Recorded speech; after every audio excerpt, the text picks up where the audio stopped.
Hello students, welcome to our channel. So today we are discussing about the vital signs. Okay, so what are the vital signs? The definition is the vital signs are measurements that indicate the body's basic functions.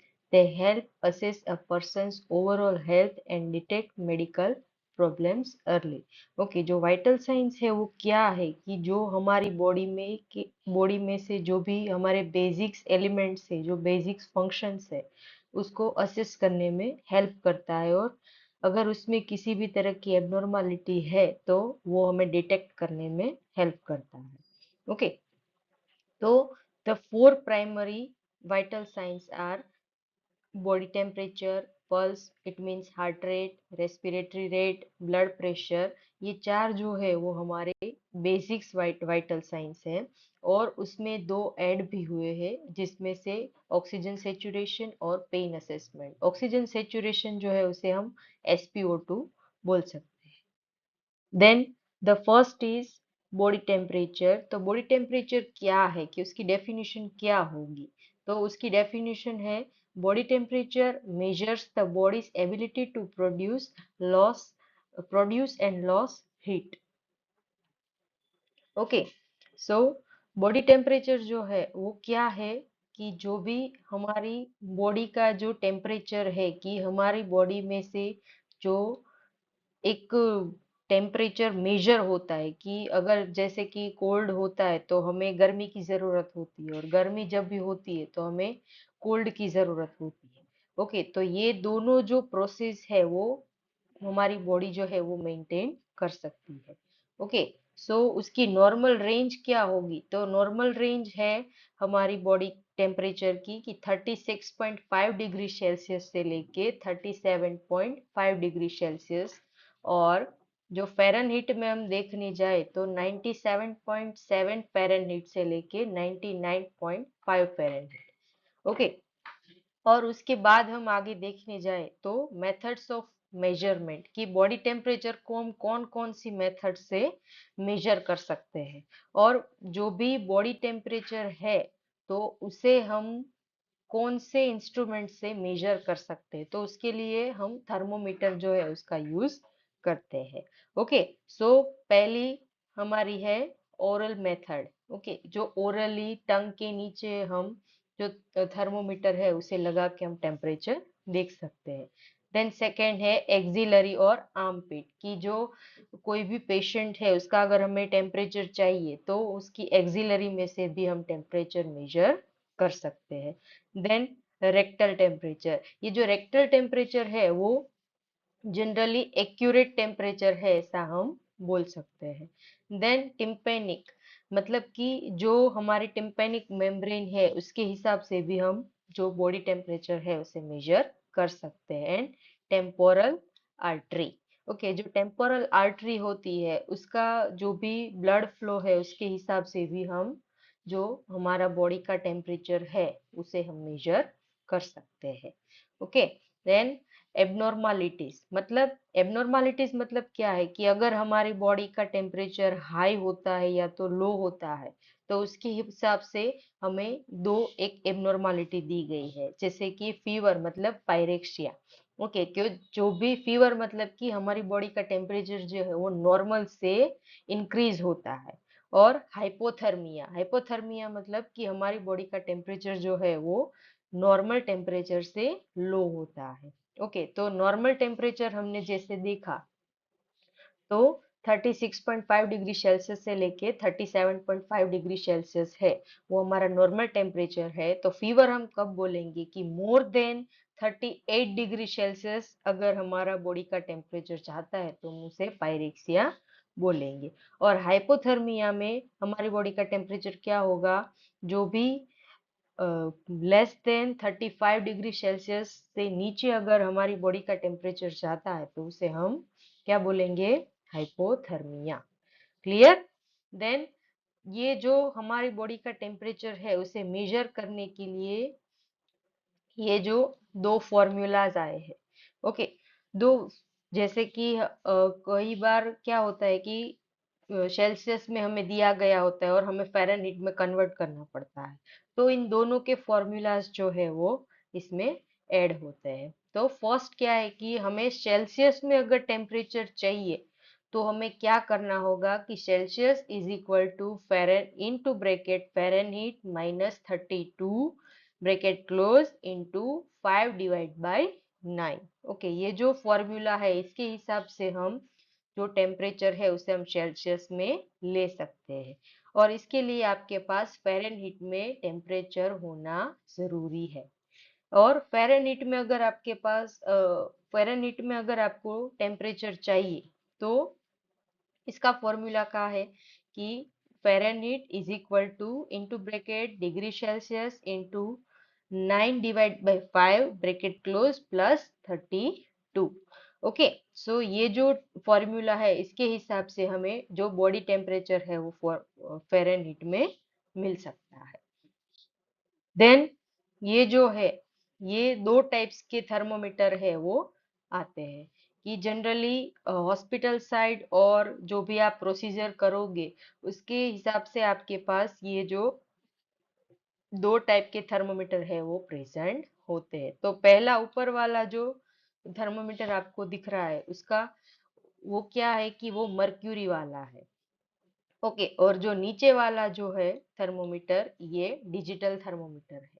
Okay, सो ऊपर का जो है कि जो mercury वाला जो thermometer है उसमें जो पार्ट्स के नाम हमें यहाँ पे दी गए हैं कि मर्क्यूरी बल्ब है, स्टेम है, एक्सपेंशन चैम्बर है, ग्लास ट्यूब है, स्केल लाइन है, कैपिलरी ट्यूब है, कॉलम ऑफ मर्क्यूरी है, कॉन्स्ट्रिक्शंस है। ओके, और ये जो नीचे वाला डिजिटल थर्मोमीटर है उसमें भी जो पार्ट्स है वो दिए गए हैं कि जैसे कि प्रोब टिप है, डिस्प्ले विंडो है, बैटरी कवर है और पावर बटन। ओके, इसके हिसाब से आप अपना जो भी टेम्परेचर है उसे मेजर कर सकते हैं। Next is so second our vital sign is pulse rate. Okay, तो पल्स रेट मतलब हार्ट रेट कि हमारी जो बॉडी की हार्ट रेट है, पल्स रेट है उसे हम बोल सकते। तो पल्स रेट क्या है? ओके, तो उसकी डेफिनेशन है कि pulse is the number of heart beats per minute, कि हमारा जो हार्ट एक मिनट में कितनी बार धड़कता है उसके हिसाब से हमें उसकी जो हार्ट बीट्स है वो पल्स रेट्स है वो हमें मिल सकती है। तो हमारी एडल्ट नॉर्मल एडल्ट की जो हार्ट बीट पल्स रेट है वो क्या है कि 60 to 100 beats per minute. Okay, ये जो है वो हमारी नॉर्मल एडल्ट की हार्ट रेट होती है। ओके, और जो पल्स रेट और हार्ट रेट जो भी है उसे मेजर करने के लिए हमारे पास क्या होता है? Pulse oximeter. Okay, so common pulse site कि हम कौन कौन सी साइट से पल्स रेट मेजर कर सकते। अगर आपको मैन्युअली पल्स रेट को मेजर करना है तो आप किस तरीके से कर सकोगे? तो उसके लिए यहाँ पे हमें बहुत सारी साइट्स दी गई कि हमारी बॉडी में से आप ये साइट से जो पल्स रेट है उसे मेजर कर सकते हो। और अगर आपको डिजिटली करना है तो आप ये पल्स ऑक्सीमीटर से भी कर सकते हो। सो पल्स रेट कौन कौन सी है कि पहली होगी हमारी रेडियल, देन कैरोटिड। ऊपर से हमें चालू करना है कि कौन कौन सी होगी? Radial, carotid, brachial, femoral, popliteal and डोर्सालिस pedis. Okay, तो ये सारी जो भी साइट्स है उस साइट से हम पल्स रेट को मेजर कर सकते हैं। जो पल्स रेट है उसे हमें स्पेसिफिकली एक मिनट के लिए मेजर करना होता है। Okay, then factors affecting pulse rate. Okay, तो कौन कौन से फैक्टर्स है कि जिसके हिसाब से जो पल्स रेट है वो ऊपर या नीचे, ज्यादा या तो कम हो सकती है। तो पहला है एक्सरसाइज। ओके, तो एक्सरसाइज जैसे कि कोई भी पर्सन है वो वर्कआउट अगर कर रहा है तो उसके हिसाब से अगर वो ज्यादा वर्कआउट करता है तो उसके हिसाब से उसकी हार्ट रेट या तो पल्स रेट है वो इंक्रीज हो सकती है। Then stress. ओके, तो स्ट्रेस का मतलब क्या है कि स्ट्रेस अगर कोई भी इंसान है वो अगर ज्यादा स्ट्रेस लेता है तो उसके हिसाब से भी उसकी जो पल्स रेट है उसमें डिफरेंशिएशन आ सकता है। देन फीवर, कि अगर हमारे बॉडी में टेम्परेचर का ही कोई मेजरमेंट नहीं है कि हमें हमारा बॉडी टेम्परेचर इंक्रीज हुआ है, फीवर हुआ है, तो उसके हिसाब से हम दूसरे वाइटल्स भी अगर चेक करते हैं तो वो भी इंक्रीज होते हैं। Then medications. ओके, तो मेडिकेशंस का मतलब क्या है कि जो मेडिकेशंस है वो पेशेंट की बॉडी पर ज्यादा इफेक्ट करते हैं, कि उसके हिसाब से हम दूसरे वाइटल्स जो है दूसरे जैसे कि साइड इफेक्ट्स वगैरह होते हैं, तो उस हिसाब से भी पल्स रेट में वेरिएशन हो सकता है। और एज। ओके, तो एज मतलब क्या है कि एज के हिसाब से जैसे कि पीडियाट्रिक होते हैं तो उसमें पल्स रेट अलग होती है उसकी। देन वो जब भी एडल्ट होते हैं तो उसकी पल्स रेट डिफरेंट होती है। उसके बाद वो जीरियाट्रिक या तो ओल्ड एज में आते हैं तो उसके हिसाब से भी उसकी पल्स रेट में वो डिफरेंशिएशन आ सकता है। Then next is respiratory rate. So respiratory rate का मतलब क्या है कि रेस्पिरेशन जो रेस्पिरेटरी है वो क्या है कि respiratory rate is the number of breaths taken per minute. Okay, जो जो भी पर्सन है वो 1 मिनट में कितने ब्रीथ्स लेता है, जो भी एयर है उसका इनहेलेशन और एक्सहेलेशन करता है, उसके हिसाब से हमें जो रेस्पिरेशन रेट है वो मिल सकता है। तो नॉर्मल रेस्पिरेशन रेट एडल्ट की क्या होगी कि 12 to 20 ब्रीथ्स पर मिनट। ओके, सो जो नॉर्मल एडल्ट जो होता है कि उसकी रेस्पिरेशन रेट क्या होगी 12 to 20 ब्रीथ्स पर मिनट की। 12 से 20 ब्रीथ वो 1 मिनट में लेता है। Okay, then next is observe. Observe मतलब कि आपको रेस्पिरेशन रेट जो है वो आपको किस तरीके से ऑब्जर्व करना है। तो पहला आपको देखना है कि रेट, कि वो कितने रेट मतलब कि रेस्पिरेशन लेता है।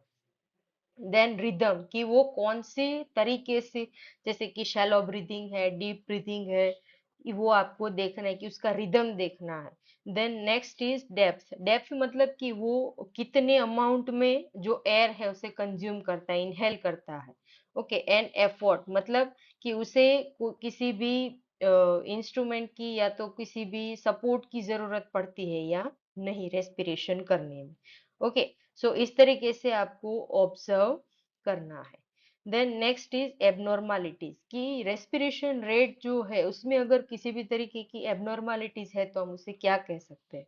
तो पहला है टेकिपनिया। टेकिपनिया का मतलब क्या है कि fast breathing. Okay, so patient जो है वो अगर फास्ट ब्रीदिंग ले रहा है और जो उसकी कंसिस्टेंसी है कि स्लो, जो एयर का अमाउंट है जो नॉर्मल रेस्पिरेशन से कम होता है। ओके, सो उसे क्या बोलेंगे हम, tachypnoea. Then next is bradypnoea. Bradypnoea मतलब क्या है कि slow breathing. Okay, slow breathing ले जो पेशेंट जो है वो उसकी ब्रीदिंग कैपेसिटी है वो थोड़ी सी स्लो होगी। ओके, और वो धीरे धीरे अमाउंट में जो एयर है उसे कंज्यूम करके इनहेलेशन और एक्सहेलेशन करेगा। And next is apnoea. Apnoea मतलब उसका मतलब क्या होता है कि जो पेशेंट है उस, जैसे कि कोई पेशेंट डेड है तो उसका ब्रीदिंग है वो तो होगा नहीं, तो उसके हिसाब से हम उसे एपनिया मतलब नो ब्रीथिंग ऐसा बोल सकते हैं। Then next is blood pressure. तो नेक्स्ट हमारा जो कंपोनेंट है वाइटल्स का वो क्या है, blood pressure. Okay, blood pressure का मतलब क्या होगा कि blood pressure is the force exerted by the blood against artery walls। Okay, जो हमारा ब्लड प्रेशर है उसका मतलब क्या है कि हमारा ब्लड जब भी हमारी बॉडी में से पास होता है तो वो कितने फोर्स से हमारी आर्टरी की वॉल्स को निकल के जाता है, उसको हम क्या बोलेंगे, ब्लड प्रेशर। ओके, तो नॉर्मल हमारी बॉडी का ब्लड प्रेशर, एडल्ट की बॉडी का ब्लड प्रेशर क्या होता है कि अप्रोक्सीमेटली 120/80 मिली मर्क्यूरी पर Hg। ओके, तो हमारी जो टोटल पेशेंट जो पर्सन है उसकी बॉडी का नॉर्मल बॉडी प्रेशर जो है वो ब्लड प्रेशर हो क्या होगा 120/80 mm ऑफ Hg, मिलीमीटर पर मर्क्यूरी। ओके, सो उसके कंपोनेंट्स क्या होते हैं कि हम जो ये 120/80 ये क्या है, तो जो ऊपर का जो भी ब्लड प्रेशर है जैसे कि 120, तो उसे हम क्या बोल सकते हैं कि सिस्टोलिक प्रेशर। और जो नीचे का ब्लड प्रेशर, जो ब्लड प्रेशर हमें दिखाया गया है 80, उसको हम क्या बोलेंगे, डायस्टोलिक प्रेशर। ओके, तो सिस्टोलिक प्रेशर क्या है कि हार्ट इज एक्टिवली कॉन्ट्रैक्टिंग। हम जो भी पेशेंट है कि उसका हार्ट जब भी पंपिंग करता है तो जो कॉन्ट्रैक्टिंग का टाइमिंग होता है उस टाइम को हम क्या बोलेंगे, उस समय जो भी हमारा प्रेशर बॉडी का होगा तो उसके ब्लड का जो भी तभी ब्लड का जो प्रेशर होता है उसको हम बोलते हैं सिस्टोलिक प्रेशर। और डायस्टोलिक प्रेशर का मतलब क्या है कि heart is resting and refilling with blood, कि जब भी हार्ट जो है वो रेस्टिंग के टाइम पे होता है और जब भी वो हार्ट में ब्लड फिल करता है तो उस टाइम का जो भी ब्लड का प्रेशर है उसे बोलते हैं diastolic pressure. Okay, then next is categories. Okay, so categories मतलब कि जो भी एबनॉर्मालिटीज है, ब्लड प्रेशर अगर ज्यादा है तो क्या बोलते हैं, कम आए तो क्या बोलते हैं, नॉर्मल क्या होता है। ओके, सो उसके भी बहुत सारे कैटेगरीज है। तो उसमें पहला क्या है कि नॉर्मल। नॉर्मल का मतलब कि जो भी 120/80 से लेके 140/90 की रेंज हमें जो दी गई है उसके हिसाब से ये जो प्रेशर होता है वो नॉर्मल ब्लड प्रेशर बोल सकते हैं। Then elevated. एलिवेटेड मतलब कि 140 तक का जो भी रेशियो है उससे अगर थोड़ा बहुत ज्यादा ऐसा होता है ब्लड प्रेशर तो उसे हम एलिवेटेड बोल सकते हैं। Then hypertension. हाइपरटेंशन का मतलब क्या है कि जो हमें नॉर्मल रेंज दी गई है 120/80, ओके, इससे ज्यादा यानी कि 150 या तो 160, इससे इतना अगर ब्लड प्रेशर होता है कोई भी पेशेंट का तो उसे हम हाइपरटेंशन में कंसीडर कर सकते हैं। Then hypotension. हाइपोटेंशन का मतलब क्या है कि हमारा जो नॉर्मल रेंज है 120/80, अगर इससे हमें कम बॉडी का ब्लड प्रेशर मिलता है तो उसे हम हाइपोटेंशन में कंसीडर कर सकते हैं। क्लियर। द नेक्स्ट इज कि ये जो ब्लड प्रेशर है उसे हम किससे मेजर करेंगे, तो उसके लिए स्पिग्मोमेनोमीटर नाम का जो इंस्ट्रूमेंट है उसका यूज होता है। तो स्पिग्मोमेनोमीटर जो है वो भी दो टाइप के होते हैं। पहला जो आपको दिख रहा है वो digital and second one is manual. Okay, so generally hospital sides जब भी आप देखेंगे तो वहां पे जनरली ये मैन्युअल स्फिग्मोमेनोमीटर है उसका यूज होता है। और जब भी आप प्रोसीजर करने जाओगे पेशेंट के ऊपर वाइटल साइंस की तब भी आपको ये मैन्युअल थर्म स्फिग्मोमेनोमीटर जो है उसका यूज करना पड़ेगा। Next is oxygen saturation. Okay, so oxygen saturation का मतलब क्या है कि measures the percentage of oxygen carried by the haemoglobin. Okay, ये हमारा जो ऑक्सीजन सेचुरेशन मतलब SpO2 का जो वाइटल्स है उसका मतलब क्या है कि हमारा बॉडी में जब भी RBC में जो हीमोग्लोबिन होता है वो हीमोग्लोबिन हमारी बॉडी में कितने परसेंटेज मतलब कितने अमाउंट में ऑक्सीजन कैरी करके ले जाता है, वो जो भी मेजरमेंट है उसे हम क्या बोलेंगे, ऑक्सीजन सेचुरेशन। उसकी नॉर्मल रेंज क्या होगी कि 95 से लेके 100% तक की जो कैपेसिटी है वो होती है। कि नॉर्मल एडल्ट में अगर आप देखने जाओगे तो 95 से लेके 100% तक का जो ऑक्सीजन हमारी बॉडी में प्रेजेंट होता है कि वो नॉर्मल होता है। Then measurement of tool. Okay, so measurement tool मतलब कि हम कौन से इंस्ट्रूमेंट से ये जो ऑक्सीजन सेचुरेशन SpO2 है उसे मेजर कर सकते हैं। तो पहला है pulse oximeter.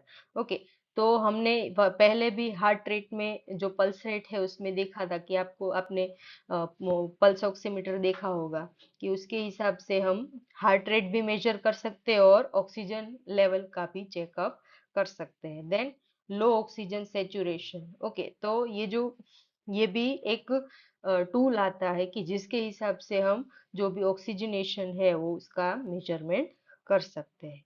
Okay, below 90 requires immediate medical attention. Okay, so अगर कोई भी पेशेंट का 90% से नीचे का अगर ऑक्सीजन सेचुरेशन आता है तो उसे हमें इमीडिएटली मेडिकल अटेंशन देना पड़ेगा। Then next is pain assessment.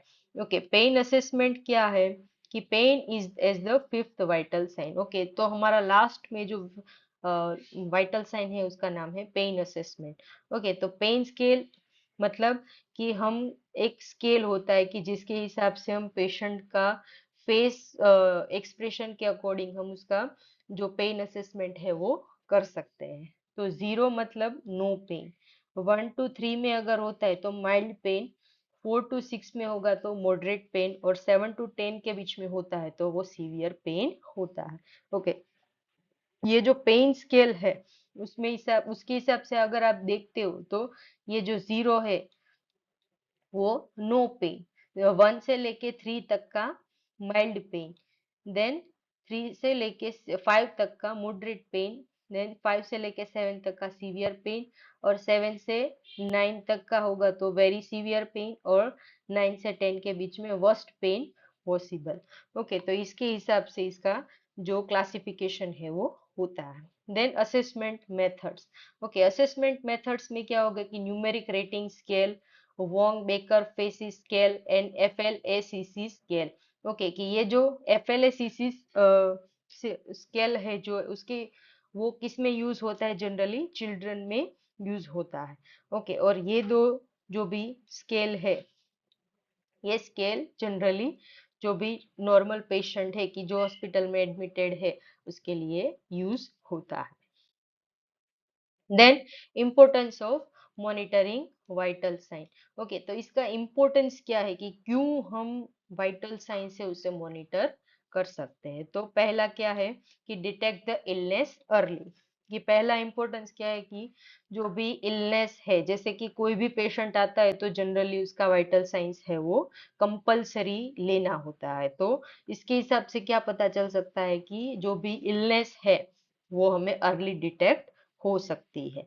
Then second is monitor patient condition, कि हम पेशेंट की कंडीशन है उसको हम इजीली मॉनिटर कर सकते हैं। जैसे कि ब्लड प्रेशर अगर एलिवेटेड होता है तो हम उसको बता सकते हैं कि इसको कितनी मेडिकल अटेंशन की जरूरत है, और अगर पल्स रेट ज्यादा है तो भी हम उसको बता सकते हैं। Then next is evaluate treatment effectiveness. Okay, जो अगर पेशेंट एडमिटेड है उसके बाद हम पेशेंट को जो भी केयर एंड ट्रीटमेंट प्रोवाइड करते हैं तो उसके हिसाब से पेशेंट में कितनी इफेक्टिवनेस क्रिएट हुई है कि इवेल्युएट हम कर सकते हैं। ओके, कि पेशेंट कितना रिकवर कर रहा है। Then next is guide medical decisions. Okay, so vitals के हिसाब से हम जो भी मेडिकल डिसीजंस है उसके हिसाब से हम ले सकते हैं। Then improve patient safety. Okay, कि जैसे ही हमें पता चल रहा है कि पेशेंट के वाइटल्स है वो नॉर्मल से थोड़ा सा ज्यादा आ रहे हैं तो उसके हिसाब से हम पेशेंट को केयर एंड ट्रीटमेंट प्रोवाइड करके पेशेंट की सेफ्टी जो है उसे रख सकते हैं। Then next is summary. So summary में क्या होता है कि vital signs are essential indicators for health. Okay, so vital signs जो भी है हमारे, तो उसके हिसाब से वो हमारी हेल्थ के एक इंडिकेटर्स है कि अगर बॉडी में कुछ भी एबनॉर्मल होता है तो पहले सबसे पहले हमारे वाइटल साइंस है वो डिफरेंट हो जाते हैं। Then next is regular monitoring helps identify changes in a patient's condition. Okay, so जो हमारे रेगुलर मॉनिटरिंग अगर हम करते हैं तो उसके हिसाब से हम पेशेंट की कंडीशन में क्या क्या चेंजेस है वो हम आइडेंटिफाई कर सकते हैं। And accurate measurement is important for quality patient care. Okay, जो ये वाइटल साइन जो है ये प्रोसीजर करने में भी आपको एक्यूरेसी होनी चाहिए। ओके, सो एक्यूरेट अगर मेजरमेंट होगा तो वो पेशेंट की केयर और उसकी जो भी रिकवरी के लिए बेटर होता है। एंड ये जो भी है वो आपके यूनिवर्सिटी या तो एग्जाम में पूछे जाने वाले 2 से 5 मार्क के क्वेश्चंस है कि जिसमें पहला क्या है कि define vital signs and explain their importance. Then next is describe the different sites of measuring body temperature, explain the procedure for measuring pulse rate, the list of factors affecting blood temperature and discuss the factors affecting pulse rate। Okay, so ये सारे questions है वो आपकी exam में अगर पूछे जाते हैं, तो आपको इसके हिसाब दो जो भी जितने भी मार्क में पूछा गया है उसके हिसाब से आपको आंसर लिख देना है। Then thank you.